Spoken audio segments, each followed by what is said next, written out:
काफी दिनों के बाद हम ऑनलाइन हुए हैं, बीच में कुछ सडन कुछ जाना पड़ा मुझे, तो उसके लिए थोड़ा पोस्टपोन करना पड़ा।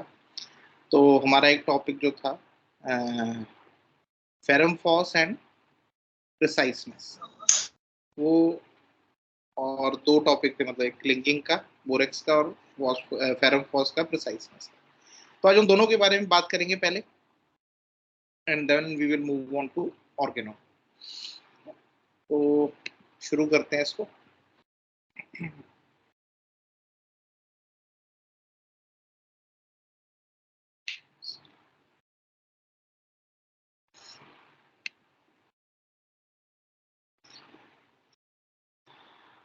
पहले मैं दो तीन केसेस बताऊंगा आपको।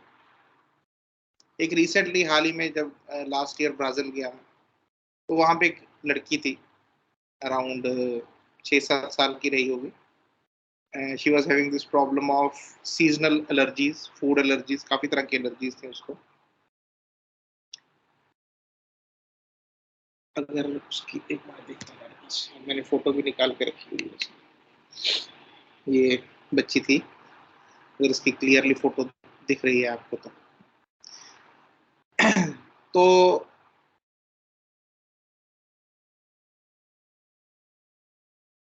बड़ी पर्टिकुलर हर चीज को लेके दो तीन चीजें जो इसकी बड़ी मार्क्ड थी। एक इसकी सेंस ऑफ ड्रेसिंग, अगर अभी भी आप देखोगे तो उसकी मदर ने बताया कि जो भी इसने पहनना है, जैसे भी पहनना है, कोई मैचिंग करनी, कुछ भी करना है, वो इसने अपने हिसाब से करना है।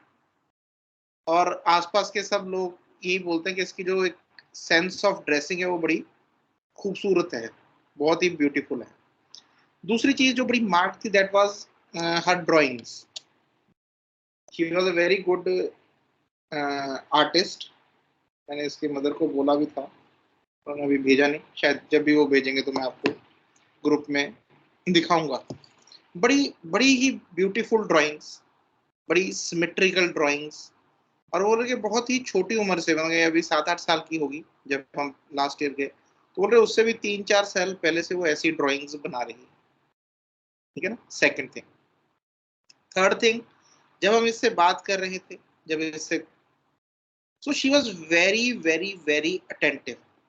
उससे क्या पूछा जा रहा है, उसके बारे में क्या बात हो रही है, बहुत ही अटेंटिव थी। सो जो तीन चीजें थी उसके बारे में आगे डिस्कस भी करेंगे, which basically pointed towards ferrum FOSS.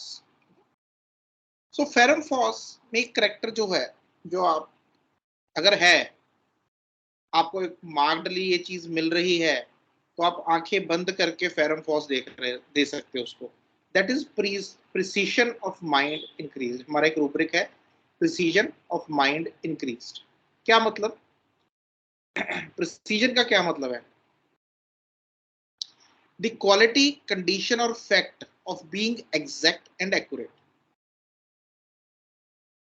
हम एक एडजेक्टिव भी साथ में यूज करते हैं कि he did his work with military precision, कि जैसी प्रिसीजन मिलिट्री की होती है किसी प्लानिंग में, किसी चीज में, कि हर चीज एग्जैक्ट टाइम पे एक्यूरेट चीज के अकॉर्डिंगली वैसे ही होनी चाहिए जैसा प्लान किया गया है। ठीक है ना। तो वैसी प्रिसीजन आपको इनमें देखने को मिलती है।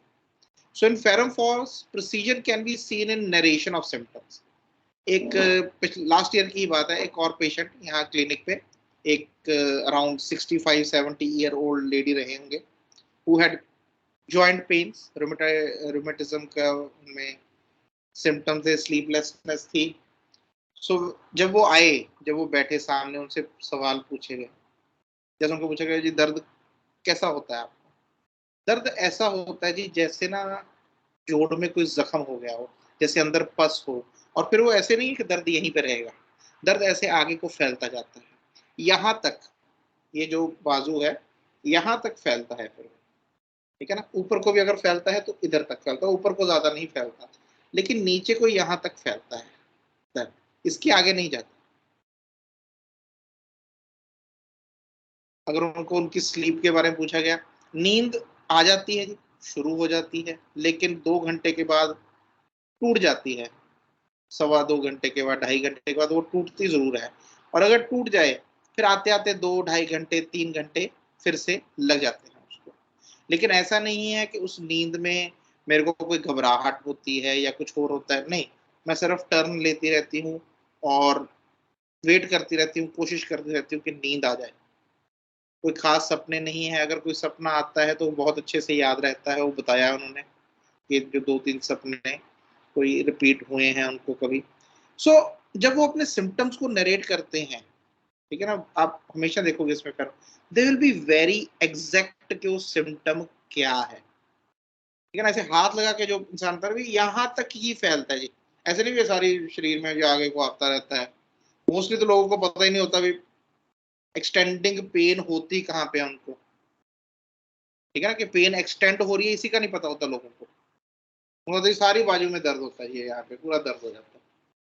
दे विल नॉट नरेट कि यहाँ होता है जी पहले, फिर वो धीरे धीरे बढ़ता जाता है यहाँ तक, और यहाँ तक आता है फिर सिर्फ, उसके आगे नहीं जाता, ठीक है। सो इन डिस्क्राइबिंग समथिंग, वो कहीं गए, उन्होंने कुछ देखा, कोई बाहर घूमने गए, किसी की शादी में गए, उन्होंने जो जो देखा, बच्चे they will precisely tell you everything in their narration, वाक्य बात एक एक चीज के बारे में, ठीक है। ड्राइंग्स, बच्चे की जब ड्राइंग आएंगी मैं आपको भेजता हूँ, मैंने मंगवाई हुई है। बहुत प्रिसाइजली ज्योमेट्री जो होती है ड्राइंग की, ठीक है, अगर एक सर्कल है, सर्कल के बीच में लाइंस लगाई गई हैं, तो आप इतने प्रिसाइजली देखोगे उसको कि भाई कोई है ही नहीं, जैसी लेफ्ट साइड वैसी ही राइट साइड। सो उनकी जो ज्योमेट्री होती है ड्राइंग्स में वो बड़ी परफेक्ट होती है, बड़ी प्रिसाइजली, किसी बड़े इंसान ने जैसे कोई स्केल वगैरह लेके ऐसे मेजरमेंट करके कोई चीज बनाई हो, ऐसी होती है जो उन्होंने फ्री हैंड से की होती है ना। In their day to day work, एक और लेडी, काफी साल पहले की बात है, she had a heart trouble, और वो भी फेरम फॉस से ही ठीक हुए थे। उनके हस्बैंड ने बताया जी, बड़ी पर्टिकुलर है चीजों को लेकर, बड़ी पर्टिकुलर। उन्होंने जैसे एक एग्जांपल दी कि हम वो गांव में रहते थे, तो गांव में फैमिली बड़ी है, खाना वगैरह भी ज्यादा बनता है। बोले जैसे इसने एक टाइम पे अगर 30 चपाती बनानी, 30 रोटी बनानी है, ठीक है, बोल रहा आप ऊपर ऐसे ऐसे रख लो सब रोटी, बोले सब एक शेप की होगी, बिल्कुल एग्जैक्टली। तो ऐसा नहीं है किसी का सर्कल बड़ा है जी, किसी का छोटा है, बोले यार परफेक्टली उतने उतनी रोटी होगी वो, उसकी थिकनेस, उसकी क्वांटिटी, उसकी अमाउंट सब वैसा ही है। और कोई सब्जी बनाते हैं, ये नहीं है भी आज दाल बनाई और 4-5 दिन के बाद फिर से दाल बनाई तो उसमें कोई फर्क होगा, एग्जैक्टली वैसी ही स्वाद, एग्जैक्टली वैसी ही चीजें, एग्जैक्टली उतनी क्वांटिटी हर चीज की, एग्जैक्टली वैसी ही क्वालिटी, बोले आपको वैसा ही मिलेगा सब कुछ। But this is not some kind of fastidiousness like arsenic, इसको हमने डिफरेंशिएट करना है, ये फास्टिडियसनेस में नहीं आता। Ferrum phos are clean people, वो भी साफ सफाई अच्छी लगती है उनको, उनको डर्टीनेस नहीं अच्छी लगती, उनको चीजें अपने टिकाने पे पसंद है। फास्टिडियसनेस में there is basically a discontentment, censoriousness लोगों को लेके, यार ये तुम क्या काम करते हो, तुम कैसे काम करते हो, तुम्हें मेरे को उसका काम नहीं पसंद आता। तो एक अंदर से एक इरिटेबिलिटी है, एक डिसकंटेंटमेंट है किसी के काम को लेके, तो वो खुद करता है आर्सेनिक, ताकि मेरे को जो लोगों के काम से प्रॉब्लम है, डिसकंटेंटमेंट है, वो ना हो। So it is more of a sensitivity, fastidiousness comes out of sensitivity. This is an intellectual quality of the patient, ये पेशेंट की इंटेलेक्चुअल क्वालिटी है, उसके इंटेलेक्ट में से आ रही है कि हर चीज को प्रिसाइसली बड़ी एक्यूरेटली करना, ठीक है। Then next is the example of my own grandmother, उनकी मेमोरी के बारे में कितनी प्रिसाइज थी। वो कभी हमारे पास यहाँ पे आते थे तो मेरे मासी जी के पास ही रहते थे, तो जब यहाँ पे आना, पीछे से मासी जी ने फोन करना कि जी वो अपने वो कोई चीज है वो कहाँ पे रखी है, so she will exactly tell के आप मेरे रूम में जाओ, तो वहां पे ऐसे 3 अलमीरा है, तो जो लेफ्ट वाली अलमीरा का राइट वाला डोर खोलो, ऊपर से जो तीसरा बॉक्स है उस बॉक्स में जाओ, उस बॉक्स में एक ब्लू कलर का लिफाफा है, उस ब्लू कलर के लिफाफे में एक ब्राउन कलर का एनवेलप है, उसमें वो चीज पड़ी at the age of 90 years. 90 साल की उम्र में ऐसी मेमोरी। उन्होंने एक बार पूछा जी मैंने शादी में जाना है, तो वो जो 6 साल पहले मासी ने पूछा वो सूट सिलवाया था मैंने, वो किधर रखा आपने? बोला कि मेरे बेड में जाओ और रूम में जाओ, वहां पे जो मेरा बेड है उसके जो लेफ्ट साइड का ऊपर वाला बॉक्स है उसको खोलो, तो आपको नीचे से सेकंड नंबर पे जो लेयर है उसमें एक लाल कलर का लिफाफा है बड़े वाला, उसमें टोटल 4 सूट पड़े होंगे, तो जो दूसरे नंबर पे सूट लगा हुआ है वो आपका। तो so much precision of memory, किसी चीज को एक्सप्लेन करने में, चीज को मेमोराइज रखने में, you will see an exact precision. ऐसे नहीं भी मेरे वो वाले बेड में देख लो वहां पे कहीं पड़ा होगा, या एक लाल लिफाफा है कहीं बेड में, वो आपको देखना पड़ेगा कि कहाँ पे रखा मैंने, ऐसे नहीं है। अगर हमें याद है तो मेमोरी इज गुड, ठीक है। फॉर एग्जाम्पल मुझे याद है कि मैंने वो चीज अराउंड यहाँ पे रखी थी यार, मैंने अलमीरा में रखी थी कहीं पे, ठीक है ना, but then there is precision in finding and telling. बता रहे हैं, कहीं दूर बैठ के हम बता रहे हैं किसी इंसान को प्रिसाइसली कि भाई कहाँ पे है चीज, ठीक है। सो ये अगर आपको ऐसी चीज मिलती है, this is a very strong symptom for prescription of ferrum phos. Again, don't go for just active memory, this is not just active memory. और ये सिर्फ मेमोरी का पार्ट नहीं है, एक जनरल इंटेलेक्ट में प्रिसीजन होती है उनके, ठीक है ना, काम करने में, डे टू डे वर्क है, कोई चीज समझा रहे हैं, कोई चीज बयान कर रहे हैं, कोई चीज बता रहे हैं, उसमें प्रिसीजन।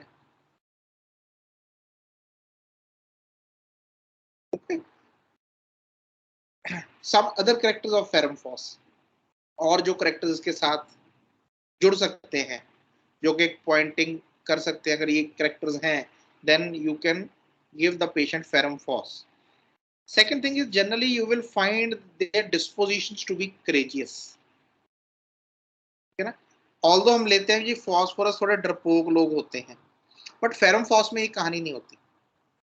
एक दो डर हो सकते हैं किसी पर्टिकुलर चीज के बारे में, बट दो डर होना और उस डर का ओवर पावर करना वो दोनों अलग अलग चीजें। जैसे आज हम लाइको में कोई पेशेंट था आज क्लिनिक में, तो उसके ऊपर से लाइको का टॉपिक छिड़ा। तो लाइको को जब एंजाइटी होती है, जब उसको डर लगता है किसी चीज का, फॉर एग्जांपल एक पेशेंट है, उनको फोबियाज हैं काफी तरह के, बाहर जाने का, अकेले रहने का, उनकी जॉब पहले इनिशियली टूरिंग ही रही है, इज इन बैंक। तो बोले कि अभी आगे आगे मैंने वो सब बंद कर दिया, मैं वहाँ मेरी जैसे जॉब किसी और सिटी में थी विच वॉज 45 किलोमीटर अवे, बोले मैं सुबह जाता था शाम को वापस आ जाता था क्योंकि मुझे डर लगता था अकेले रहने। So when lycopodium, those fears will make him coward. उसमें कॉवर्डाइज करेक्टर होता है लाइकोपोडियम, ठीक है ना।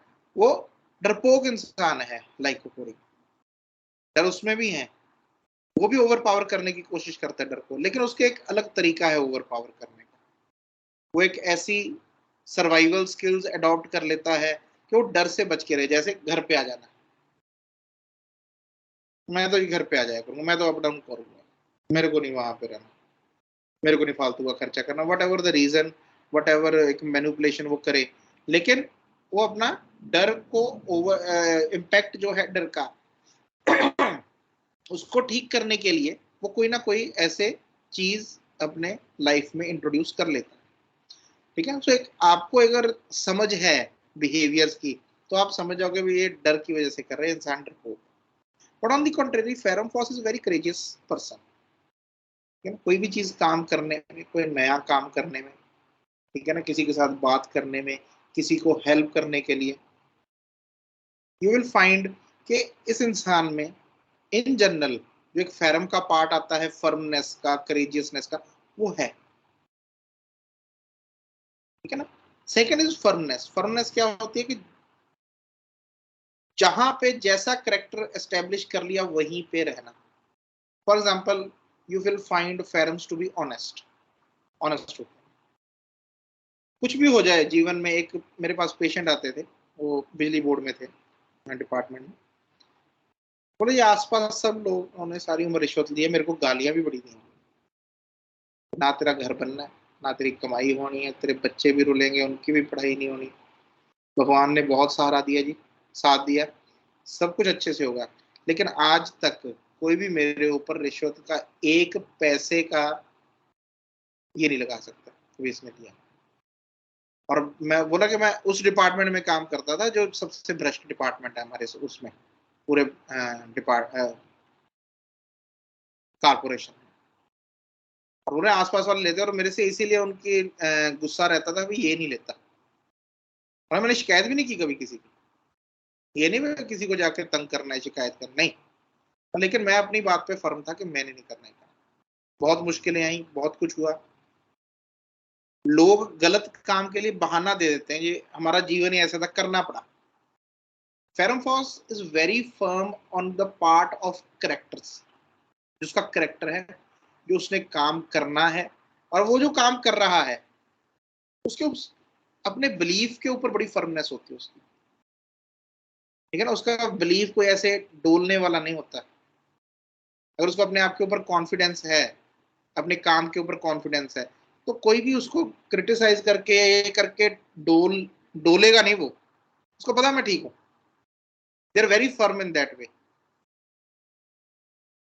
ठीक है ना। सो इजीली डोलने वाला इंसान नहीं होता फेरम फॉस, ये हमेशा याद रखना, ठीक है ना। अगर कोई आपको इसके उल्ट मिल रहा है पेशेंट, चाहे वो फेरम फॉस के फिजिकल्स आपको मिल रहे हैं, एक दो और चीजें मिल रही हैं, लेकिन आपको दिख रहा है कि नहीं यार थोड़ा डरपोक सा इंसान है, डोल भी जाता है जल्दी, ठीक है ना, इसके बिलीफ सोचता कुछ है करता कुछ है, ऐसे लोग नहीं होते फेरम। इनटॉलरेंस टू हिंड्रेंस एक बड़ी बहुत बड़ी सेंसिटिविटी होती है फेरम फॉल्स की, कि कोई हिंड्रेंस ना आए मेरे काम में, रुकावट ना बने फालतू की।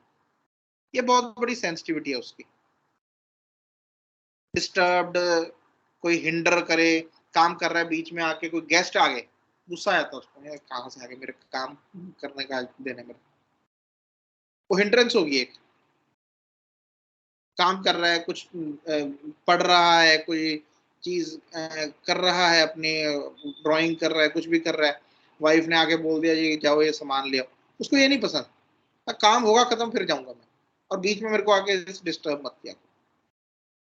तो वेरी स्ट्रॉन्ग एवर्जन और intolerance to being disturbed for that kind of hindrance, जो उसका एक फ्लो चल रहा है, mental flow. He has very good clarity of ideas.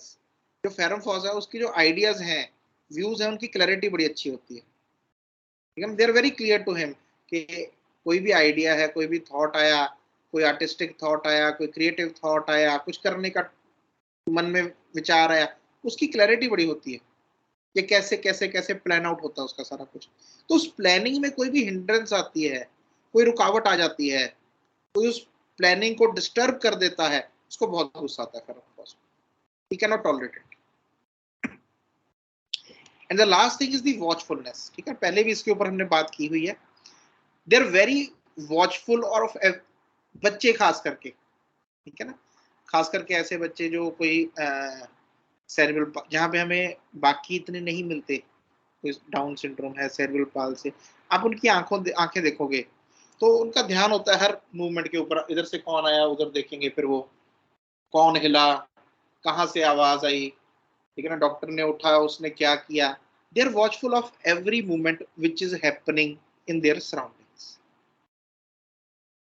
ठीक है ना। तो आप अगर उनको ऑब्जर्व कर रहे हो, आप देख रहे हो कि क्यों इस तरफ देख रहा है, ये क्यों उस तरफ देख रहा है, तो आपको देखिएगा कोई ना कोई मूवमेंट होती है कहीं पे, और वो झट से बड़ी क्विकली उस तरफ को देखता है बच्चा, ठीक है ना। इवन बड़े लोग भी जो एडल्ट हैं, जहाँ पे फेरम फॉस प्रिस्क्राइब होती है। सो ये कुछ करेक्टर्स हैं फेरम फॉस के। But the main thing, main part of their intellect, जहाँ से इंटेलेक्ट की पहचान होती है फेरम फॉस की, that is precision of the mind. जो माइंड है बहुत प्रिसाइज होता है चीजों को लेकर, कुछ करना है, कोई मेमोरी है, कोई बात बतानी है, कोई चीज याद करनी है, they are very precise. They are not fussy, fussy नहीं होते, क्रिटिकल नहीं होते कि नहीं ऐसे नहीं है, किसी ने कोई चीज ला के रख दी, कोई बनाया है, वो उसके बारे में फसी नहीं होते कि क्रिटिकल हो जाए उसके बारे में, क्या किया, गंदा कर दिया तूने। They are more concern about their activity rather than लोगों ने क्या किया, ठीक है ना। तो वो आर्स एंड एक विरेट्रम एल्बम लाइको के साथ इसको कंफ्यूज करना, वो इंट्रिंसिकली क्रिटिकल रेमेडीज हैं, ठीक है ना, जिनके अंदर से क्रिटिसिज्म निकलता है बेवजह। फेरम फॉस में ऐसे नहीं है, ठीक है ना, they are not critical of others work. उसको अपने काम से मतलब, मेरा जो काम है एक इंटेलेक्चुअल काम है, that has to be precise. उसने बड़े आराम से, बड़े प्यार से, बड़े ध्यान से मैं रिसेंटली गया था कहीं, तो मैंने मोबाइल की जो कवर होता है, ऊपर स्क्रीन होती है, गार्ड होता है स्क्रीन गार्ड, वो टूट गया। तो वो मेरे को शॉप देखी, मैंने उनको बोला कि जी इसको चेंज कर दो। तो उसने, मैंने सिर्फ, अगर हम, मैं आउट ऑफ इंडिया गया था कहीं पे, यहाँ पे जनरली जब किसी को कहते हैं तो क्या करते हैं, उतारा, फटाफट साफ किया, दूसरा लगा दिया, दैट्स इट। तो हमें भी वही आदत पड़ी हुई। वहां पे मैंने उस इंसान को बोला कि जी ये करना है। उसने पहले मेरे मोबाइल का पीछे का कवर उतारा, है ना, पूरे मोबाइल को साफ किया अच्छे से, कैमरा, उसका स्पीकर में से कोई डस्ट थी वो निकाली, कोई चार्जिंग पॉइंट था उसको साफ किया, कैमरा या ऊपर का जहाँ पे हम सुनते हैं उसको साफ किया, फिर पीछे से पूरा साफ किया, फिर जो फोन का कवर था उसको भी अच्छे से साफ किया। और the way he was doing is like कि ये ही काम है बस मेरा दुनिया में, और कोई काम नहीं। वो इतना खुद के, इतना केयरफुली हर चीज को, हर छोटी से छोटी चीज को कर रहा था, ठीक है। And then he went for के उसके ऊपर, और स्क्रीन गार्ड भी चढ़ाना बड़े ध्यान से उसने देख के भी, कोई बबल तो नहीं है बीच में, कुछ और तो नहीं है, बड़े अच्छे से चढ़ा के करके दिया उसने। सो जो काम यहाँ पे हमारे 1 मिनट में कर देते, उस इंसान ने 10 मिनट लगाए उस काम को करने के लिए, because not of being slow, but because he was very careful with what he was doing, ठीक है ना। सो दिस इज केयरफुलनेस, हमारा एक रूब्रिक है केयरफुलनेस। चीज को बड़े केयरफुली करते हैं कि भाई एंड अच्छे से होना चाहिए काम, ठीक है। दे आर नॉट केयरलेस, जितना किया उसका भी आधा करके चलो काम चलाओ आगे, नहीं, ठीक है ना। उसको फेरम फॉस में देखो, जो प्रोसीजन आती है उसमें आप ये भी देखोगे, बड़ी केयरफुली चीजों को करता है, बड़े अच्छे से करता है चीज।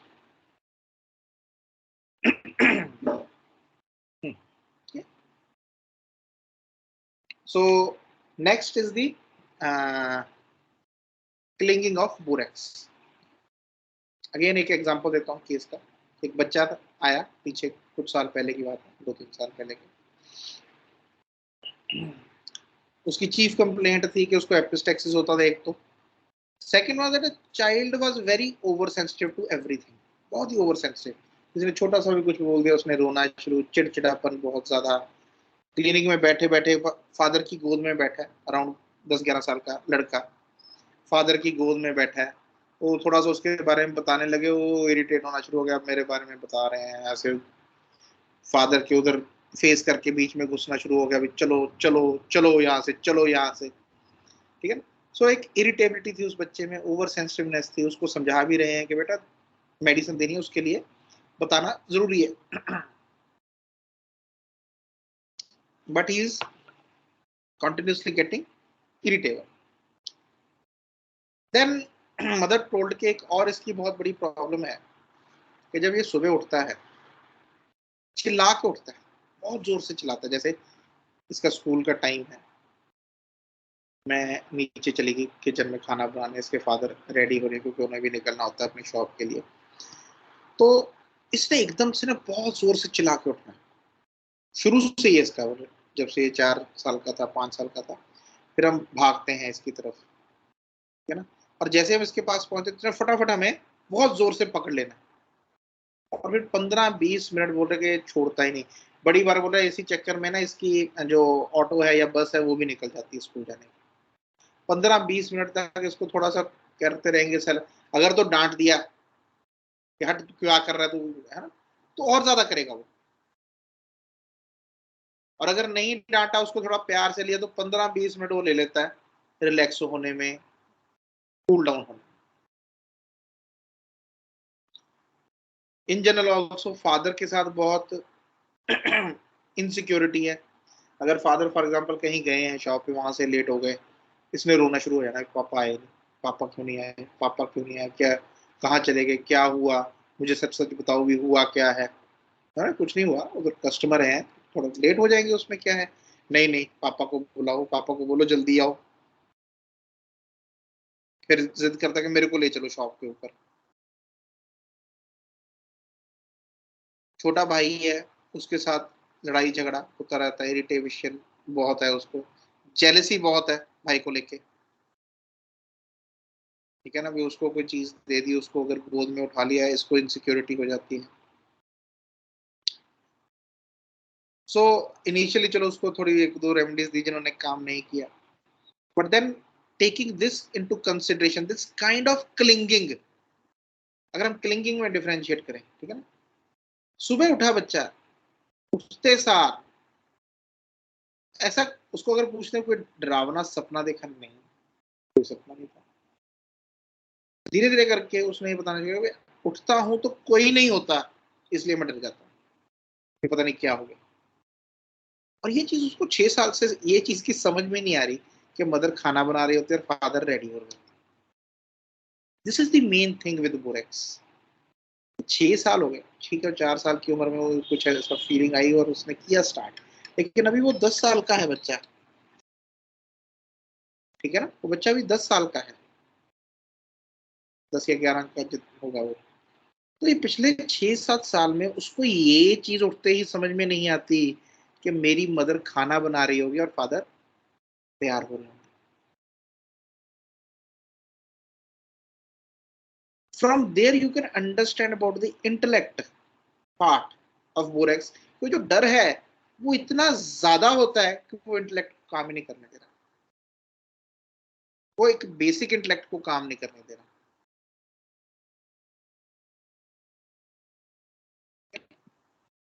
सो वी हैव दिस रूब्रिक, एक सिम्टम है क्लिंगिंग के बारे में बोरेक्स का, child wakes up terrified, knows no one, उसको समझ में नहीं आ रही भी है कौन आसपास। ठीक है ना, इसे नोज नो वन मतलब उसको कुछ समझ में नहीं आ रहा, वो जब उठा सुबह उसको कुछ समझ में नहीं आ रहा, intellect is as if off. 15-20 minute लगते हैं उसको समझ में आने के, मैं मेरी माँ है यहाँ पे और मेरा फादर है यहाँ पे। So much is the frightening, जो फ्राइटनिंग का इफेक्ट है इसके इंटेलेक्ट के ऊपर, आगे पता चलेगा उसका और हमें। ठीक है ना, कि धीरे धीरे करके उसके इंटेलेक्ट के साथ होता क्या इंटरों की वजह से। ठीक है ना। सो ये एक बहुत करेक्टरिस्टिक है, हम स्ट्रेमोनियम भी देखते हैं, बहुत फ्राइटेड होती है लेकिन उसके इंटेलेक्ट के ऊपर असर नहीं होता इन चीजों का, लॉन्ग टर्म या शॉर्ट टर्म इंटेलेक्ट के। On the contrary, stramonium is one of the most intellectual remedies in our material medical. Phosphorus में होती है क्लिंगिंग, उसके ऊपर भी कोई इंटेलेक्ट के ऊपर असर नहीं होता है इन डरों का। ठीक है ना। So from here we have to understand that relation between the fright and weakening of intellect in borax. ये इंपॉर्टेंट है समझना कि डर की वजह से वो जो इंटेलेक्ट वीक हो रहा है, उसको समझ में नहीं आ रही सुबह, वो टेरिफाइड उठा, उसको समझ में नहीं आ रही भी कौन कौन है आसपास, किसी को भी पकड़ लेता है, जो भी आसपास वो उसने क्लिंग कर लेना है, clings to those around him, knows no one, उसको पहचान ही नहीं आ रही भी मेरे आसपास है कौन, डर में। उसको बोले बेटा मम्मी इधर है, मम्मी के पास आ जाओ, मम्मी के पास आ जाओ, छो समझ में नहीं आ रही मम्मी कौन है और कहाँ पे है, इतना डर गया। So very easily frightened remedy, हम पढ़ते हैं इसके बारे में जी, downward motion, upward motion, stair case, नहीं उछाल नहीं सकते हम उसको, बच्चे को डर जाता है, घबरा जाता है, झूले से घबरा जाता है। ठीक है ना। तो इनके बिना भी बहुत सारी चीजें हैं। जैसे ये बच्चा था, इसको हमेशा एक डर रहता है मेरे फादर को कुछ हो जाएगा, बहुत ज्यादा इनसिक्योर था फादर को लेके, लेट हो गए, वो आए नहीं खाने पे, दोपहर को फोन नहीं आया कुछ भी, बट एकदम से डर जाना उसका, नहीं नहीं पापा को फोन करो, पापा को बुलाओ घर पे, बुलाओ पापा को घर पे, और वो करता रहेगा उसमें। अगेन वहां पे वो जब डरा हुआ है तो उसको समझा नहीं सकते आप बेटा कोई उधर कस्टमर ज्यादा है या ये है, नहीं नहीं आप पापा को बुलाओ बस, ये मेरे को लेके चलो। So over sensitive to everything set, जो भी उसको बोला जाए, समझाया भी जाए, डांटा भी जाए, कोई किसी ने छेड़ दिया, हर चीज के लिए ओवर सेंसिटिव होता है, हर चीज के लिए। एंजाइटी फ्रॉम मोशन, घबराहट होती है, डरता है मोशन से। So it is not just forward upward, कोई भी किसी भी तरह का मोशन चल रहा है उसमें उसको डर लगता है, उसको घबराहट होती है। गाड़ी में बैठा है मोशन से उसको घबराहट हो रही है, प्लेन में बैठा है कोई मोशन हुआ एकदम से उससे घबराहट होने शुरू हो गई। ठीक है ना, बच्चा है उसको ऐसे ऐसे हम हिलाते हैं नॉर्मली बच्चे को, वो उससे डर जाता है बच्चा है। ठीक है ना, कोई छोटा बच्चा उसको ऐसे बिल्कुल ऐसे लेके रखना पड़ा, although there is carry desire to be, वो भी चाहिए उसको डर की वजह से, जैसे मैंने अभी आपको बताया। ठीक है ना, उसको चाहिए भी मेरे को कोई उठा ले, लेकिन उठा के हिले ना बस, उठा के आप बिल्कुल ठीक इरेक्ट होके बैठो बस, सीधे होके, या खड़े हो जाओ या बैठे रहो, हिलना नहीं है, क्योंकि हिलने से एंग्जाइटी और बढ़ जाती है। हमारे यहाँ अपने तो यहाँ जनरली ऐसे चल कोई नहीं बैठा, वो डर जाता है उसमें, और उसमें और घबराहट होती है रॉकिंग से उसको। And then there is confusion from motion, जितना मोशन होता जाता है एंजाइटी बढ़ती जाती है, डर बढ़ता जाता है, उतना ही जो माइंड है वो कंफ्यूजन की स्टेट में जाना शुरू हो जाता है, उसको समझ में नहीं आती भी क्या हो रहा है। तो दिस कंफ्यूजन, हमारे रूब्रिक दिया हुआ है कंफ्यूजन फ्रॉम मोशन, मोशन की वजह से नहीं है, ये समझना है हमें। It is due to the fear और डर, जो एक उसकी एक थ्रेट है जो थ्रू एंड थ्रू दिखेगा उसमें, डर और weakness of intellect, dullness of intellect, confusion of intellect, ये हमें मिलता जाएगा। जितना वो डरा रहेगा, जितने लंबे समय तक डरा रहेगा, उतनी कंफ्यूजन की स्टेट्स उसकी, समझ की स्टेट्स उसकी बढ़ती जाएगी।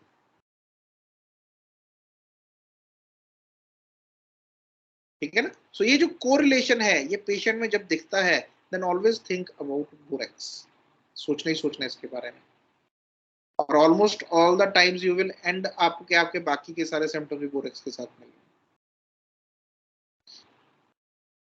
देयर इज इनकॉन्स्टेंसी ऑफ माइंड, इस कंफ्यूजन में क्या होता है, डर में क्या होता है, माइंड बिकम्स इन, उसको समझ में नहीं आती मैंने करना क्या, मुझे क्या चाहिए, मुझे क्या करना है।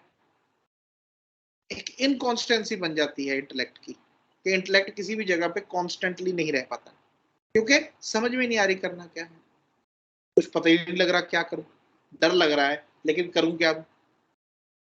पापा चाहिए भी गोद में उठाया है, लेकिन उससे भी डर लगता है कहीं गिर ना जाऊं, तो पापा बोलता बैठ जाओ, आप बैठ के मेरे को लो गोद में, फिर डर लगता है कहीं हिल ना पड़े। तो एक इनकॉन्स्टेंसी बन जाती है, फादर मदर जल लगा, हमें समझ में नहीं आती जी इसको चाहिए कि, डरा रहता है। ये तो थोड़ा बहुत हमें पता है भी इसको हिलाओ डुलाओ तो इसको डर लगता है, लेकिन इसको गोद में भी आना है, इसको वो भी चाहिए। ठीक है ना, तो बड़ा कंफ्यूज सा रहता है भी करना क्या है। सो ये जो करेक्टर्स हमें कहीं मिलते हैं along with this kind of clinging specially of children. ठीक है ना, ठीक है, बड़े लोगों में जाके ये क्लिंगिंग नहीं मिलेगी, लेकिन बड़े लोगों में कंफ्यूजन ज्यादा मिलेगी हमें। ठीक है ना, एक कंफ्यूजन की स्टेट, एक जनरल एंजाइटी की स्टेट्स बड़े लोगों में मिलेंगी हमें बोरेक्स के। But along with this thing, एक बहुत ही करेक्टरिस्टिक है बोरेक्स का, खास करके जब बड़े हो जाते हैं। ठीक है, बाकी सब चीजों में इनकॉन्सिस्टेंसी या ये चीज दिखती है हमें कंफ्यूजन, बिजनेस के लिए दिमाग बहुत चलता है। ठीक है, नॉट विद द आइडियाज, मैं आइडियाज की बात नहीं कर रहा, लेकिन हाँ, कोई बिजनेस कर रहे हैं, कोई चीज कर रहे हैं, उसमें बड़ा अच्छा सा भी क्या चीजें कैसे कैसे करनी है, क्या क्या होना चाहिए बिजनेस के ग्रोथ के लिए, काम के लिए। ठीक है ना, बड़ी बार माइंड उसमें भी ऑक्यूपाइड रहता है इसका, खास करके जब बड़े हो जाते हैं, जब मनी की थोड़ी समझ आती है, पैसे की थोड़ी समझ आती है, तो एक जो पार्ट है इंटेलेक्ट का, although the general thing you will find to be inconstant and confused, लेकिन एक जो पार्ट है वो बड़ा अच्छे से निकल के आता है, दैट इज कि बिजनेस में दिमाग बहुत लगता है, बिजनेस में अच्छा दिमाग लग जाता है as compare to other things. कहीं जाना है, क्या खाना है, क्या नहीं खाना, क्या पहन, उसमें कंफ्यूजन चलती रहती है। ठीक है ना, लेकिन जब बिजनेस की बात आती है तो उसमें माइंड अच्छे से चलता है। चलिए,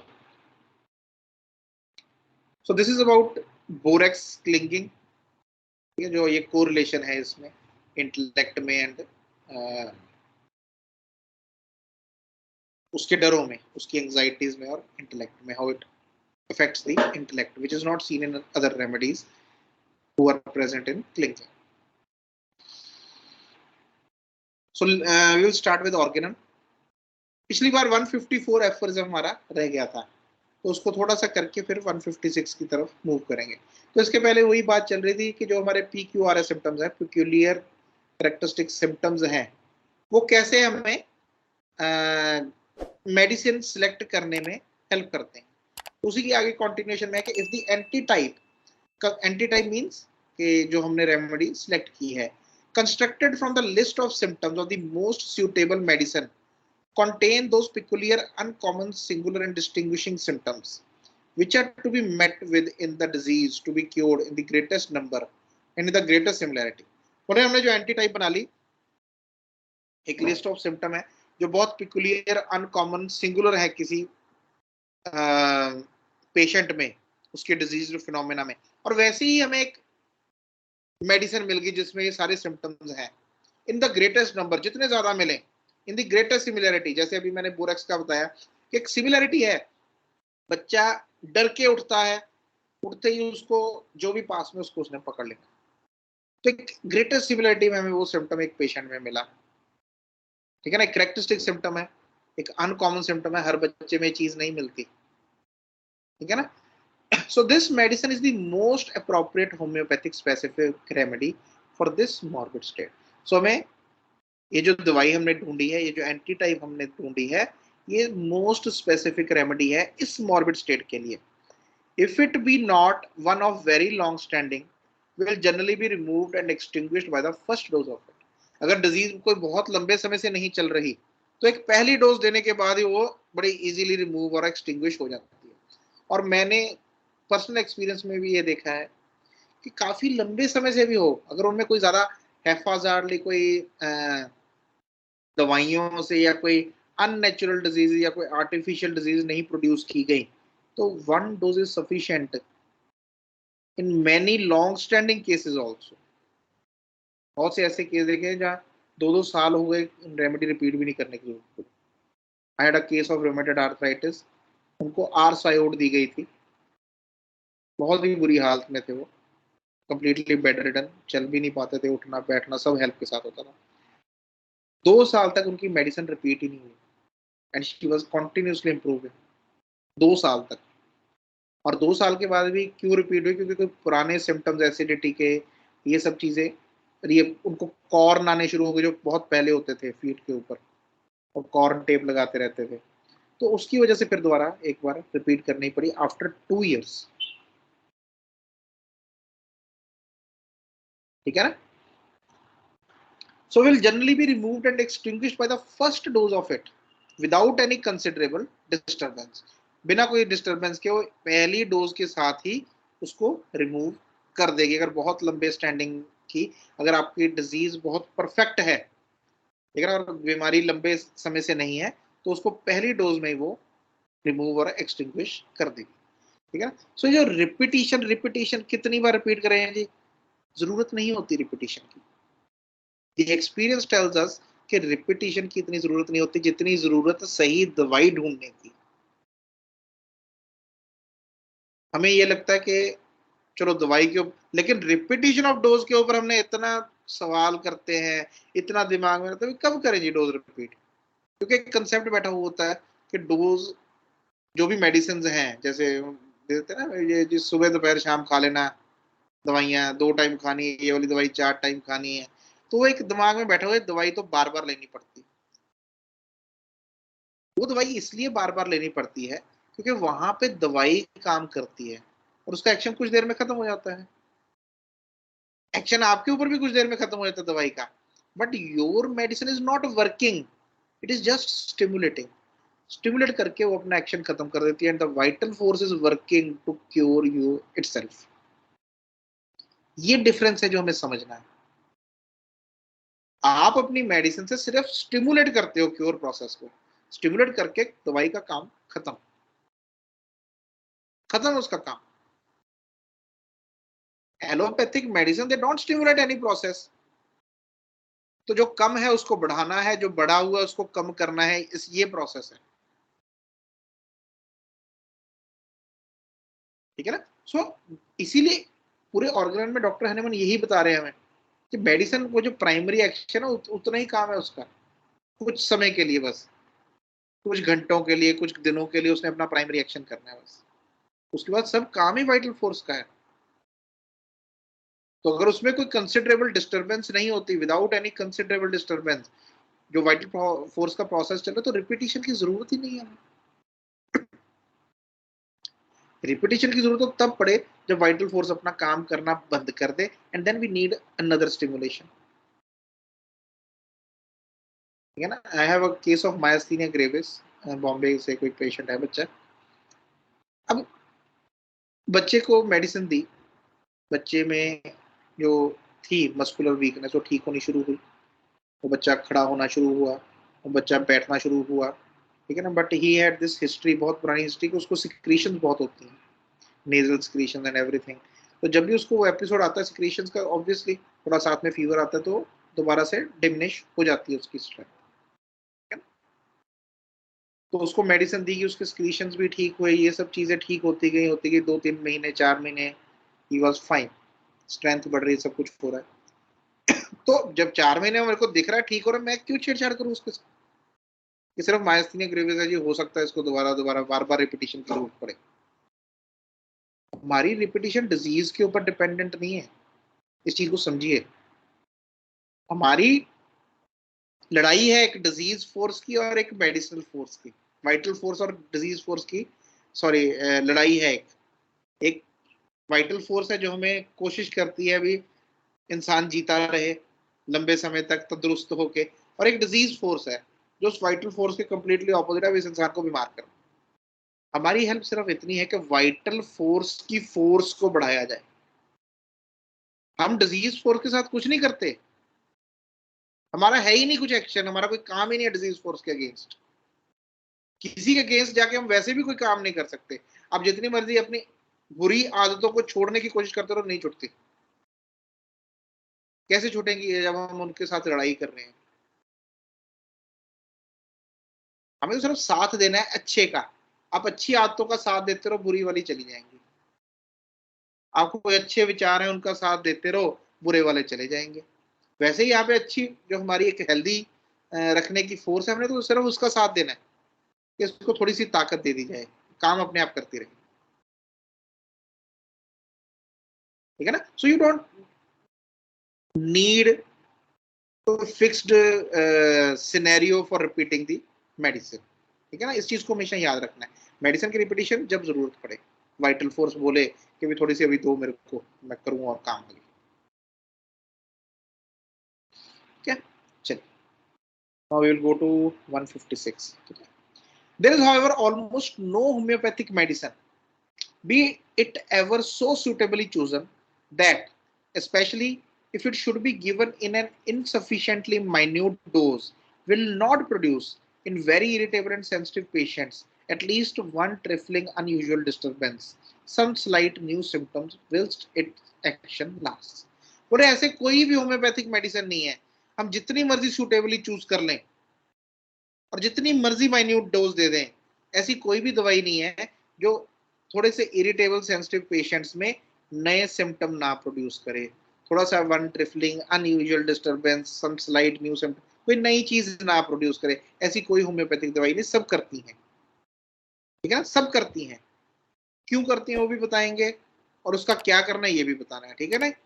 For it is next to impossible that medicine and disease should cover one another symptomatically as exactly as two triangles with equal sides and equal है। एक तरफ डिजीज है, एक तरफ आपकी मेडिसिन के सिम्टम्स हैं, वो लोग दोनों एक दूसरे के साथ ऐसे जुड़ जाए, ये पॉसिबल नहीं। कुछ इसमें ज्यादा होगा, कुछ इसमें ज्यादा होगा, कुछ इसमें कम होगा, कुछ इसमें कम होगा, तो थोड़ा सा ऐसे करके जुड़ जाते हैं, ठीक है ना, थोड़ा सा ऐसे करके जुड़ जाते हैं, थोड़ा सा ऐसे करके जुड़ जाएंगे, ठीक है ना। इसलिए हम बोलते हैं कि मोस्ट सिमिलिमम, सिमिलर नहीं हो सकती कोई भी, बट मोस्ट सिमिलिमम, जो उसके बिल्कुल सिमिलिमम है, बिल्कुल उसके बहुत करीब है हमारी डिजीज पिक्चर के। तो क्या होता है कि जो इसके थोड़े से सिम्टम ऐसे वाले हैं, ये वाले हैं हमारी रेमेडी के, तो थोड़े से प्रोड्यूस कर देती है, हल्के से आ जाते हैं पेशेंट में, क्योंकि इसने तो अपना पूरा एक्शन करना है ना।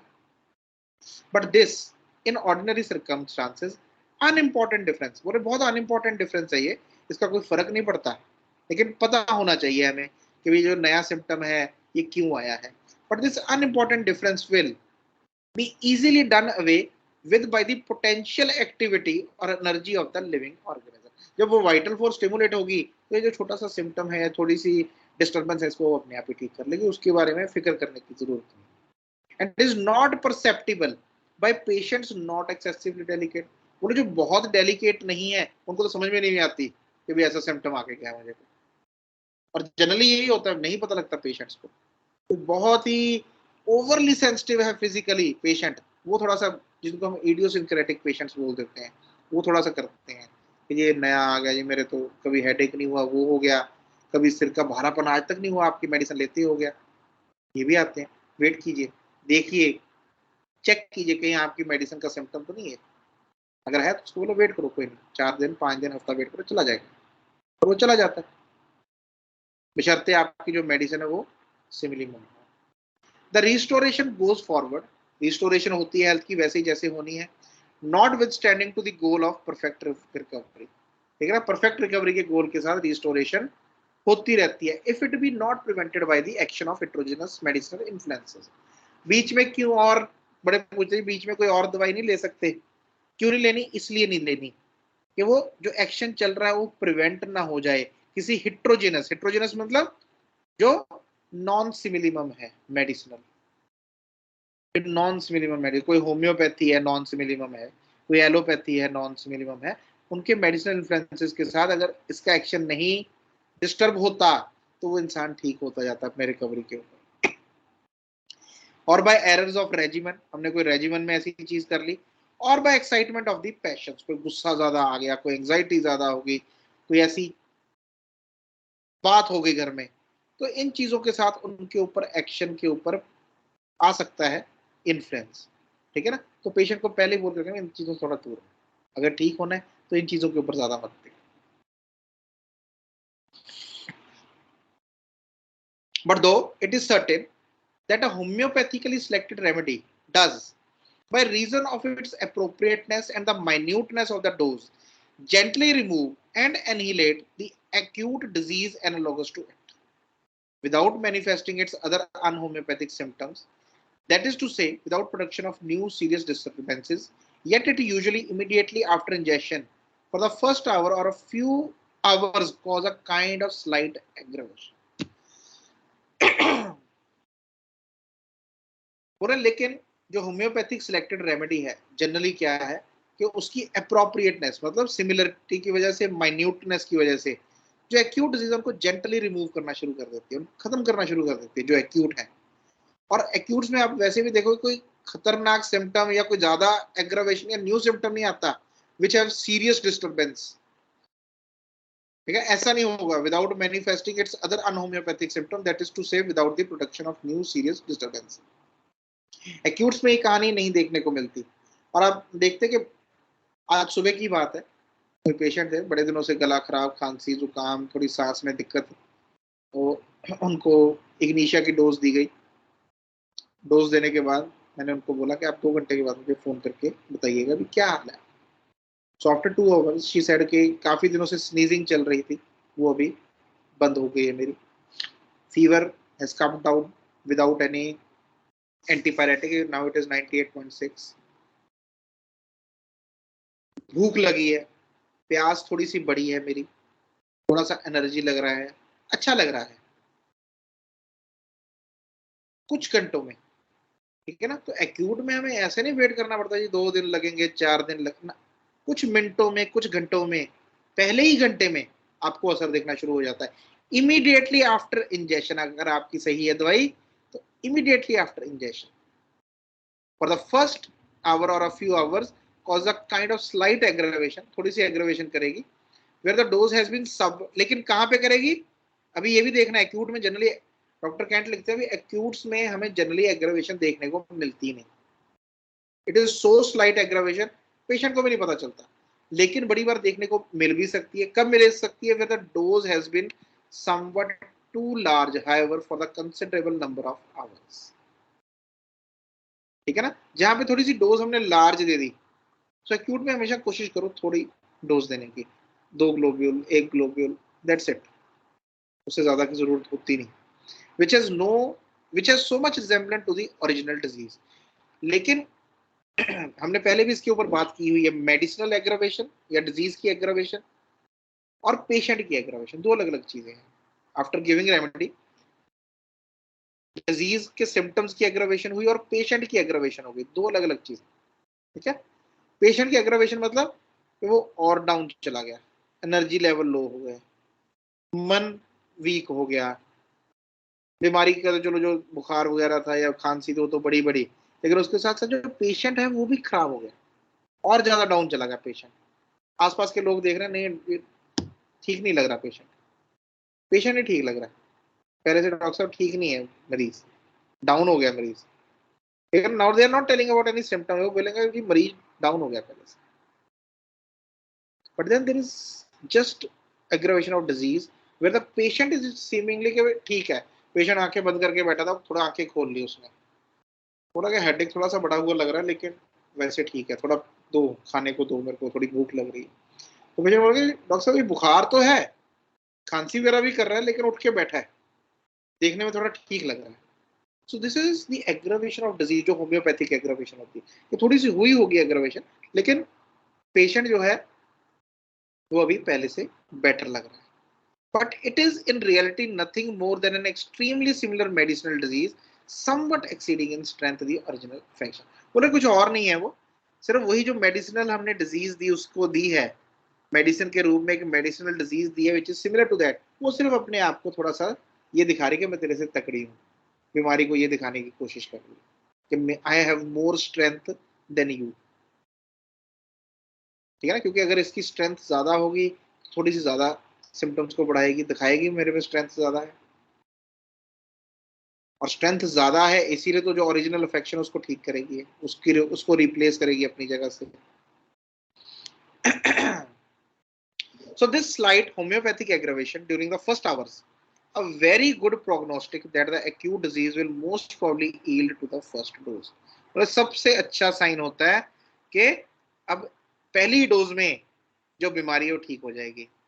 is quite as it ought to be, as the medicinal disease must naturally be somewhat stronger than the।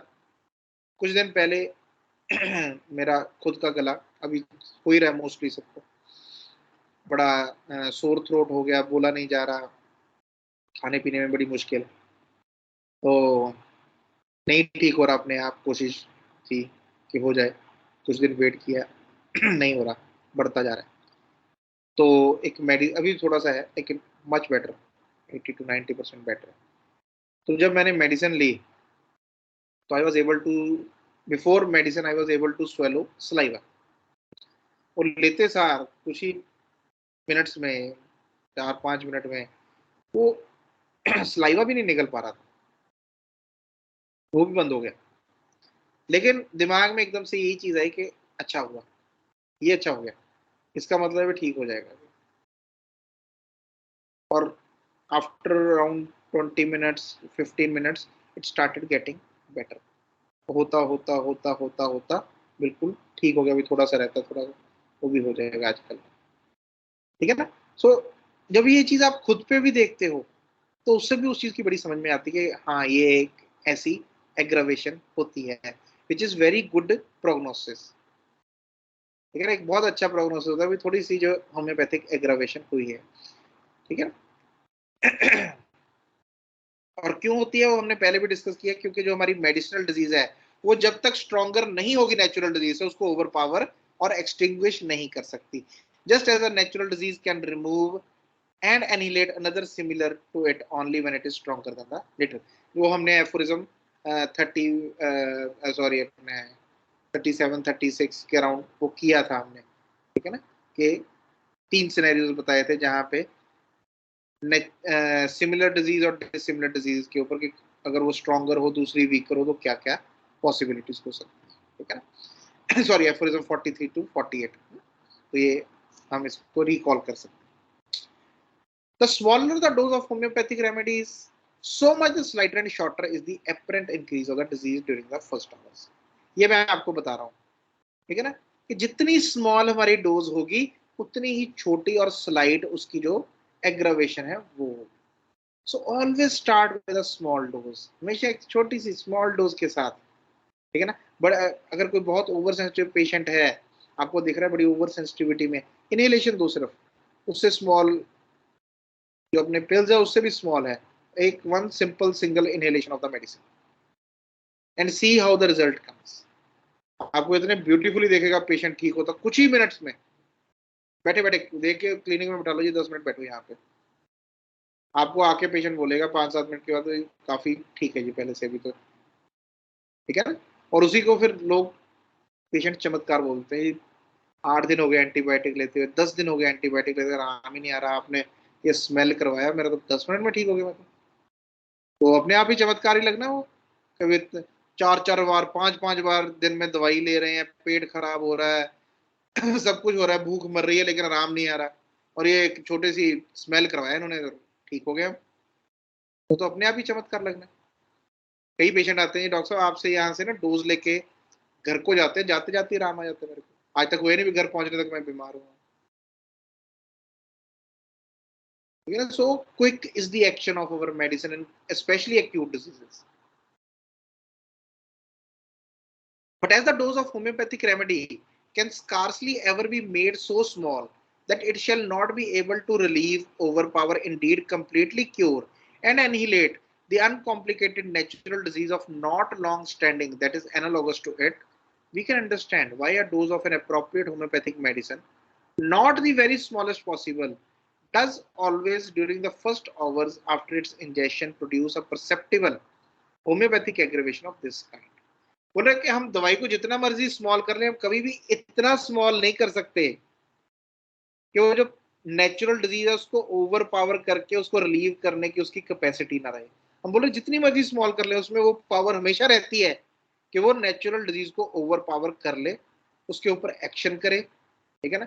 अगर वो बहुत लॉन्ग स्टैंडिंग की नहीं है, एक्यूट डिजीज है, और उसको उस नेचुरल डिजीज को रिमूव करे, और रिमूव करने के चक्कर में, जैसे हमने चक्कर में मतलब रिमूव करने के प्रोसेस में, although it is very smallest dose वो भी थोड़ी सी अपनी होम्योपैथिक एग्रेवेशन सेंसिटिव पेशेंट्स में पहले कुछ घंटे में दिखा सकती है। बड़ी बार हम नहीं देख पाते, that is a different scenario game, ठीक है ना, कि फिजिशियन ने ऑब्जर्व नहीं किया, पेशेंट का इतना ध्यान नहीं था, तो हमें लगता है ये नहीं इसमें तो एग्रेवेशन नहीं हुई, सीधी एमिल्ट्रेशन स्टार्ट हो गई। तो उसके बारे में डॉक्टर कैंटर ने बड़े अच्छे से बताया कि एमिल्ट्रेशन विदाउट एनी एग्रेवेशन,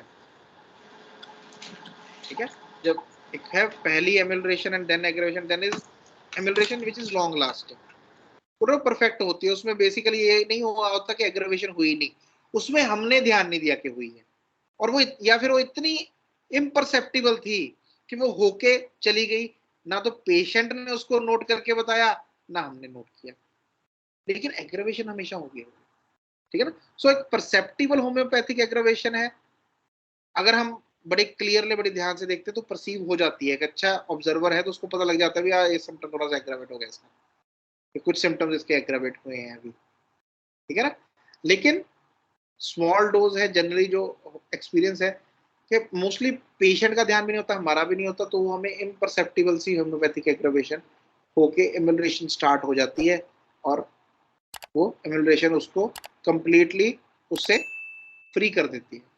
अब मैं भी जो बोल रहा हूँ, मेरा जो खुद का मैं बात बता रहा हूँ आपको, वो भी बहुत माइन्यूट थी, अगर मैं किसी काम में लगा होता तो शायद मेरे को भी उसके ऊपर ध्यान ना जाता मेरा, वो इतनी माइन्यूट थी और कुछ समय के लिए थी, इसलिए अगर मैं किसी चीज में लगा होता, अगर मैं कुछ कर रहा होता, फॉर एग्जाम्पल क्लिनिक में होता है, तो शायद उसके ऊपर ध्यान ही ना जाता मेरा, but because I was free, I was resting that day, क्योंकि मेरे से बोला ही नहीं जा रहा था, तो उसके ऊपर मेरा ध्यान गया भी हाँ ये थोड़ा सा चेंज आया है अभी मेरे। So footnote to aphorism 160. This exaltation of medicinal symptoms over those disease symptoms analogous to them, which looks like an aggravation, has been observed by other physicians also. बोल रहे कि ये जो exaltation of medicinal symptoms है उन disease symptoms की जिनके वो analogous हैं, ठीक है, जिनको वो similar हैं, ये बाकी physicians ने भी नोट किया है. When by accident they employed a homeopathic remedy, जहां पे उन्होंने accidentally homeopathic remedy employ कर दी, सोच के नहीं, accidentally होगी. जैसे when a patient suffering from itch complains of an increase of the eruption after sulfur, किसी पेशेंट को इच थी, इरप्शन जो था उसका इच का, वो डॉक्टर ने उसको सल्फर दी तो उसके बाद वो बढ़ गया. His physician who knows not the cause of this consoles him with the assurance that the itch must first come out. और ये लोग, अच्छा बाकी आज की डेट में भी होम्योपैथों ने ये चीज जो कई होम्योपैथों ने बताया हुआ है पेशेंट्स को, पहले जी बीमारी ना बाहर निकलेगी, बाहर नहीं निकलती. It is a homeopathic aggravation, ठीक है ना. उनको उल्टा ये बताना चाहिए कि बाहर नहीं निकलेगी, थोड़े सिम्टम बढ़ सकते हैं आपके, लेकिन वो पार्ट ऑफ क्योर है, बाहर नहीं निकलती है. ऐसे नहीं कुछ पेशेंट डर जाते हैं जो, अच्छा जी मेरा तो फिर टाइफाइड तो नहीं निकल आएगा, मेरे को टीबी हुई थी वो तो नहीं निकल आएगी. वो थोड़ी चीजें निकल के आती हैं. पेशेंट डर जाते हैं कि पता नहीं सारी पुरानी बीमारियां निकाल देनी. दैट इज कि जो अब आपके सिम्टम चल रहे हैं उनकी थोड़ी सी एग्रावेशन होगी, वो थोड़ी सी होंगे एग्रावेट होके उन्होंने ठीक हो जाना. Assurance that the itch must first come out properly before it can be cured. तो पेशेंट को ये बताया जाता है कि जी फिजिशियन ये बता देता है कि पहले बाहर निकलेगी ना पूरी, फिर ही ठीक करेंगे इसको, पहले बाहर तो निकाल लें. He knows not, however, that this is a sulfur eruption that assumes the appearance of an increase of the itch. वो ये नहीं समझ रहा कि जो सल्फर की वजह से जो इरप्शन है वो सल्फर के सिमिलर है, सल्फर के इरप्शन के, इसलिए उसने थोड़ी सी एग्रावेशन की है उसकी. The facial eruption, which the viola tricolor cured, was aggravated by it as the commencement of its action, Leroy tells us. But he knew not that the apparent aggravation was owing to the somewhat too large dose of the remedy, which in this instance was to the certain extent homeopathic. लेकिन Leroy को पता नहीं था दो चीजों के बारे में, कि एग्रावेशन इसलिए हुई क्योंकि दवाई होम्योपैथिक थी उस इरप्शन के, और दूसरा उसने large dose they the. License say the bark of the elm cures most certainly those skin diseases which it increases at the beginning of its action. ठीक है, तो दे तो सारी स्किन डिजीज के लिए दे रहा था लाइसेंस बार्क ऑफ एल्म, लेकिन उसने एक ये बात निकाल ली उस सब में से कि जिन डिजीजेस में बार्क ऑफ एल्म पहले बीमारी को बढ़ाती है उसमें वो हमेशा ठीक कर देती. So again is that homeopathic aggravation. क्यों? क्योंकि वो जो स्किन डिजीज थे, वो जो इरप्शंस होते थे, वो बार्क ऑफ एल्म के होम्योपैथिक होते थे. क्योंकि डिजीज की एग्रावेशन ही तब होगी जब होम्योपैथिकली मेडिसिन डिजीज के अकॉर्डिंगली दी जाएगी, अदरवाइज एग्रावेशन भी नहीं होगी. आप देखोगे जब आपकी दवाई होम्योपैथिक नहीं है, सिमिलिमम नहीं है, तो कुछ नहीं एग्रावेट करती, एक दो सिम्टम को एम्यूलेट करके फिर वहीं पे पहुंचा देगी, एग्रावेट नहीं करती वो. Had he not given the bark in the monstrous doses usual in the allopathic system, but in the quite small doses requisite when the medicine shows similarity of symptoms, that is to say, when it is used homeopathically, he would have effected a cure without or almost seeing this apparent increase of the disease. ठीक है, इसलिए doctor ने मैंने अभी बड़े अच्छे से लिखा है कि अगर उसने इतनी बड़ी बड़ी डोज ना दी होती, उसने बड़ी छोटी सी डोज दी होती और तब दी होती जब वो सिम्टम्स सिमिलर होते उस दवाई के, तो उसको कोई मिलनी नहीं थी apparent increase of disease, without और ऑलमोस्ट विदाउट मिलनी नहीं थी वहां पे होम्योपैथी. और हम आप भी स्किन डिजीज के केसेस में बड़ा ध्यान रखना, when you are sure कि your homeopathic medicine is similar, बहुत मिनिमम डोज देनी है उसको, ठीक है ना. पहले तो उनको बता दो कि अगर कोई ऑइंटमेंट्स लगा रहे हैं, कोई क्रीम्स लगा रहे हैं, कि ये बंद करने पे वैसे भी आपकी एग्रावेशन होनी है, तो उसको ये मत समझने लगे दवाई की वजह से बढ़ गया, या उनको बोल दो कि 15-20 दिन बंद करके आओ ताकि उनको भी समझ आए भी जो मेरी बड़ी हुई है बीमारी है सिर्फ मेरे मेडिसिन बंद करने की वजह से. And always give a very small dose, 1 or 2 globules to these patients, and see how beautifully उनको आराम आता है विदाउट एनी एग्रावेशन। बड़ी बार मैंने देखा डॉक्टर्स ना स्किन डिजीजेस में डर जाते हैं सल्फर देने से, पूरा केस सल्फर का है लेकिन डर जाते हैं सल्फर एग्रावेशन सिर्फ तब होगी when you are giving large doses. तो किसी भी मेडिसिन की आप दे दो, किसी भी बीमारी में दे दो। मैंने आपको पिछली बार भी ये बताया था एक एक्सपीरियंस जो मैंने बाहर फॉरेन में डॉक्टर्स के साथ देखा। वो डरते हैं हायर पोटेंसी देने से, बोले जी एग्रावेशन बहुत। एग्रावेशन हायर पोटेंसी की वजह से नहीं है, एग्रावेशन लार्ज डोज की वजह से। तो stop giving large doses, give small dose to the patient. ठीक है, चलिए इसी के साथ आज का जो हमारी आज की क्लास है उसको फिनिश करते हैं। नेक्स्ट टाइम नए topic, I think it is about Calcarea carp जहाँ तक मुझे याद है, एंड सुसाइडल डिस्पोजिशन, उसके बारे में बात करेंगे। कोई क्वेश्चन किसी चीज को लेके?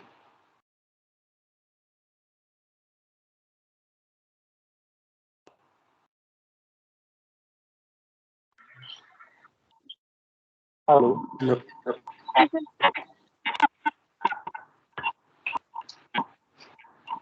नमस्ते सर। हाँ जी सर नमस्ते जी। सर ये पूछना था कि बोरेक्स क्या पॉलीक्रस्ट रेमेडी है?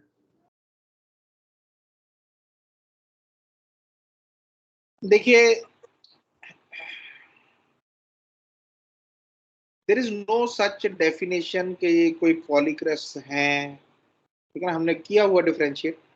लेकिन हाँ, अगर मैं आपको बोलूं कि can borax cure chronic disease, yes borax can cure chronic diseases, ठीक है ना।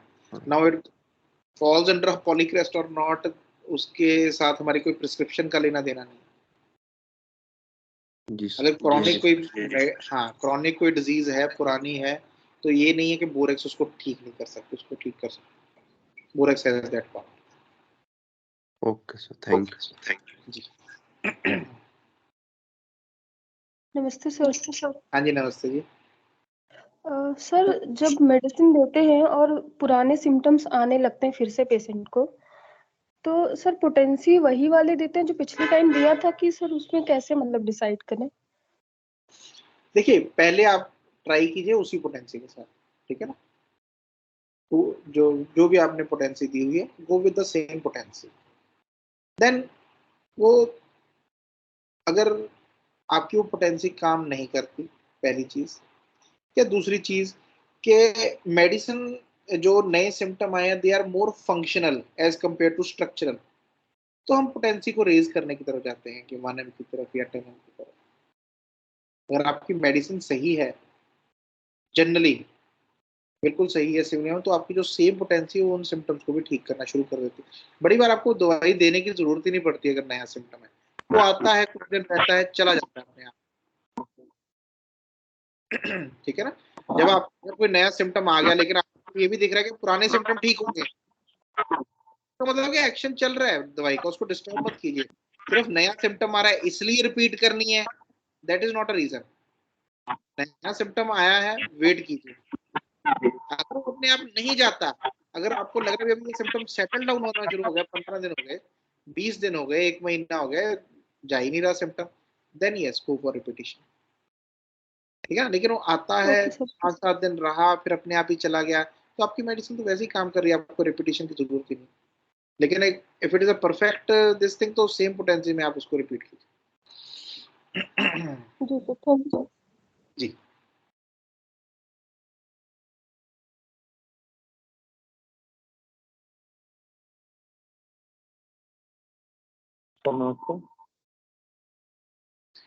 please sir, tell us about potency which you should choose in chronic disease। अच्छा, दिवांशु ने क्वेश्चन पूछा है कि पोटेंसी 200 से स्टार्ट कीजिए आप, ठीक है ना। देयर इज नथिंग, 200 एक अच्छी पोटेंसी है जहां से आप कोई भी डिजीज का स्टार्ट कर सकते हैं, ठीक है ना। अगर बहुत ही ज्यादा सीवियर मेंटल डिजीजेस हैं then we go for higher potencies. अगर बहुत ही ज्यादा कोई स्ट्रक्चरल डिजीज है, ट्यूमर्स हैं, कोई प्रॉब्लम्स ये ऐसी हैं सिर्फ वॉर्ड्स ही हैं और ट्यूमर, जैसे आज ये केस था उनके जगह जगह पर सिस्टिक ट्यूमर्स हैं हेड में, और नहीं कोई भी सिम्टम है खास, बस यही है। सो वी गो टू मोर 30, लेकिन 200 is a good potency in acute and chronic cases to start with 200। Sir delirium के केस में क्योर की डायरेक्शन कैसे जानी चाहिए? डिलीरियम ठीक होना चाहिए सबसे पहले, the patient has come out of that confusion, ठीक है ना। अगर फीवर के साथ डिलीरियम है तो सबसे पहले डिलीरियम ठीक होना चाहिए, फिर फीवर धीरे धीरे करके। हाँ जी, कौन बोल रहा था? हाँ हेलो, आवाज आ रही है सर? हाँ हाँ आ रही सर जो ये बोरेक्स में हमने अभी इनकॉन्स्टेंसी ऑफ माइंड पढ़ा, तो क्या हम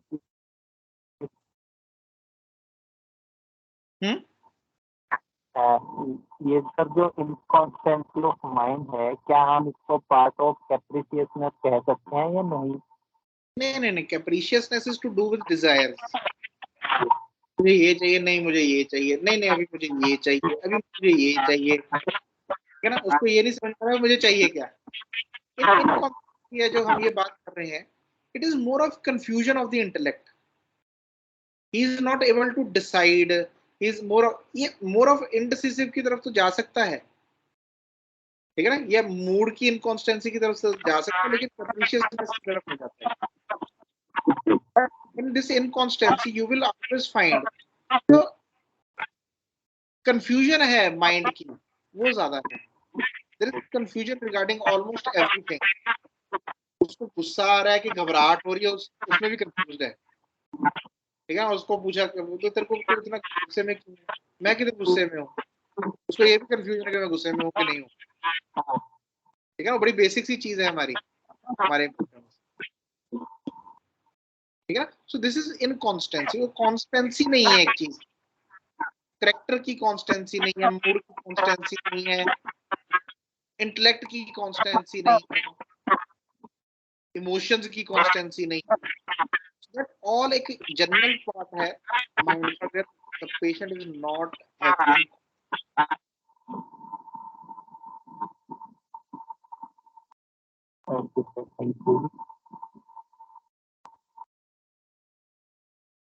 हेलो, नमस्ते सर। हाँ जी नमस्ते जी। सर थोड़ा सा टॉपिक से हट के क्वेश्चन पूछना चाह रही हूँ। वैसे मैंने मैम से भी इस बारे में बात की थी। सर मुझे पूछना है कि जैसे मान लीजिए एक्यूट एस्थमेटिक केसेस रहते हैं, उनमें अप्रोच अपने को कैसे रखनी चाहिए? एक्यूट एस्थमेटिक केसेस मतलब दो तरह के हैं, एक तो जिनका एपिसोड्स आते जा रहे हैं कई सालों से, ठीक है ना, चाहे वो साल में 1 या 2 बार आता है, but that will be considered as chronic cases. Then there is acute asthmatic case which has come for the first time, तो वहां पे हमारी अप्रोच एज एन एक्यूट ही होनी चाहिए उसको, not as a chronic disease. लेकिन जब वो एक्यूट एपिसोड चला गया, you have to give a chronic psoric antipsoric remedy to the patient कि वो चीज दोबारा ना हो। अगर वो एपिसोड उसको बड़े समय से आ रहे हैं, 10 साल से आते हैं जी, साल में 2-3 बार होता ही है ऐसे, then you have to give a proper chronic antipsoric remedy to that patient, है ना। पहली बार भी आया तो treat it as an acute, but after that give a chronic constitutional remedy to that patient कि ये चीज दोबारा ना आए। हमें फिर म्याज्म को तो खत्म करना ही है, म्याज्म को तो डिप्लीशन में लेके जाना है। For that you will require a chronic remedy.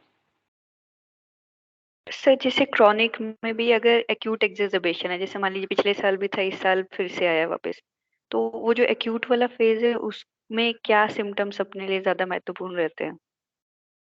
मैं वही बोल रहा हूँ, आप एक्यूट वाले फेज को दोगे भी, 2 दिन आराम देगा, फिर तीसरे दिन वैसे ही हो जाएगा।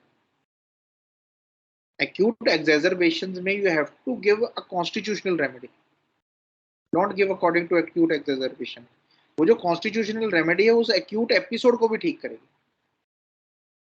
और उसमें खास करके ध्यान ये रखना कि जब भी उसको acute episodes आते हैं, उनकी कोई particular aggravations, उनकी कोई particular ameliorations, उनका कोई पर्टिकुलर करेक्टर या सिम्टम जो हर बार रहता है, अगर कोई ऐसा है, वो इंपॉर्टेंट बन जाता है। ये तो आता ही है जी हर बार। फॉर एग्जाम्पल जी, जब भी अस्थमा होता है, इसकी प्यास बहुत बढ़ जाती है, ये हर बार होता है ऐसे एपिसोड में, पानी पीता रहता है, पानी पीता रहता है, तो वो पार्ट बड़ा इंपॉर्टेंट हो जाता है फिर, क्योंकि वो एक डिजीज के प्रोसेस का करेक्टरिस्टिक है। तो ऐसा अगर हमें कुछ मिलता है तो वो इंपॉर्टेंट है, along with other things, the disposition of the patient, the generals, physical mental generals of the patient, ठीक है ना। But take it as a chronic case, not as an acute case. Acute का कुछ part हमें help कर सकता है, अगर नहीं है तो भी कोई फर्क नहीं पड़ता, ठीक है जी। Okay sir, thank you. ठीक है, आज डॉक्टर हनेमन का जन्मदिन है। बहुत यही एक तरीका है उसको अच्छे से मनाने का, कि हम उनका शुक्रिया करें, कि पहले तो भगवान का शुक्रिया करें कि उनको भेजा इस धरती पे, फिर उनका शुक्रिया करें कि उन्होंने इतनी मेहनत के साथ हमें कोई चीज दी जिससे हम किसी की जिंदगी में, किसी के जीवन में चेंज ला सकते हैं।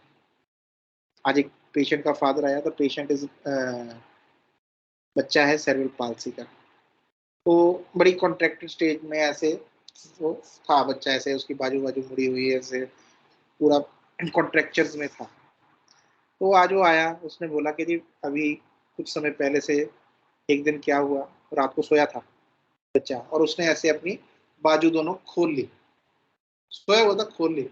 बोला रात को मेरी आंखों में आंसू आए, बड़ी खुशी हुई उसको देख के, पहली बार ऐसा हुआ था कि उसकी बाजू ऐसे खुली है, नहीं तो आज तक बोल रहा कभी सोए हुए भी उसने बाजू उसकी हमेशा ऐसी रहती थी। तो ये जो एक उसकी फीलिंग है, वही एक वे है, एक थैंक्स करने का डॉक्टर हनेमन का, कि हमें कुछ दिया जिससे हम लोगों के जीवन में ऐसी चेंज ला सकते हैं, उनके अंदर एक खुशी, एक उम्मीद, एक आस ये आ सकती है कि हाँ बीमारी का इलाज है। तो एक अंदर ही दिल से डॉक्टर हनेमन के लिए, उनकी मेहनत के लिए थैंक्स कीजिए, ठीक है ना। और जब आप इस चीज को एक्सपीरियंस करते हैं, जब भी करते हैं, यानी कि आज उनका जन्मदिन है तो आज करना है, हमेशा उनका एक शुक्रिया जरूर कीजिए कि भी उनकी वजह से आज हम ये चीज कर पा, ठीक है ना। यही उनको एक नमन है, ये जो केक काटना ये सब चीजें सब फिजूल है।